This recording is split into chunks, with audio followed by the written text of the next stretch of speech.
Good morning, everyone. Hello, and welcome to the weekly commodity audiocast. I am Kainat Chainwala from Kotak Securities Commodities Research Desk. And like in every episode, we will navigate through the ever changing landscape of commodity markets, examining the events that influence market sentiments, and uncover the latest trends. So let's get started. Latest US data releases have led to renewed optimism about a potential soft landing, easing recession fears and positively impacting global financial markets last week. As a result, risk appetite surged while dollar witnessed a notable weakening. The US dollar fell to 102.27, approaching its lowest levels since January, and marked its third consecutive week of decline. This decline follows a period earlier in the week when the dollar rose to 103.3, driven by strong US economic data that led traders to reassess expectations for a significant Federal Reserve rate cut in September. As a result, US 10-year Treasury yields dipped below 4% while equities experienced a sharp rebound. The S&P 500 surged 3.9% and the Nasdaq jumped more than 5%, marking the largest gains for both the indices since November. In the commodities market, COMEX gold December futures closed the week near an all-time high of $2548.3 per ounce. This rise was fueled by weaker housing data, which renews speculation about more substantial and faster rate cuts. Earlier last week, gold price had dipped below $2470 per ounce, owing to lack of clarity after mixed US data, including easing CPI and stronger retail sales. However, the stronger retail sales and lower jobless claims suggested a potentially less dovish stance from the Reserve, leading investors to adjust their expectations from an aggressive 50 basis point rate cut in September to a more modest 25 bips. Silver also saw significant gains, rallying around 6% to close the week above $29 per ounce, in line with gold uptick in gold and base metal prices.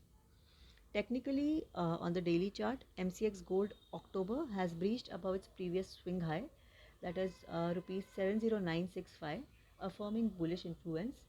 In addition, MACD indicator has provided a fresh positive crossover. Next resistance for the counter is placed at rupees 72,100, above which major resistance is placed at rupees 72,700. Moving on to base metals, LME base metals saw a boost last week, driven by hopes that uneven economic recovery in China highlights the need for additional fiscal stimulus to support the domestic consumption. This was compounded by easing recession concerns following better than expected US retail sales and jobless claims figures.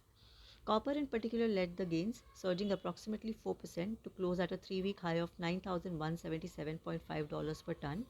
The rise was supported by supply disruption concerns stemming from a strike at BHP Group's Escondida mine in Chile, the world's largest copper mine, which accounts for about 5% of global copper production. In the metal space, technically on the daily chart, MCX Zinc August contract witnessed support near its 50 period simple moving average, hovering around 255.50, which is the dynamic support. Also, momentum indicator RSI 14 has breached above its 50 level, confirming bullish momentum. Next resistance for the counter is placed at rupees 268, above which the major resistance is placed at rupees 271.50. Talking about crude oil prices, WTI crude oil prices exhibited notable volatility amid geopolitical tensions and concerns over Chinese demand.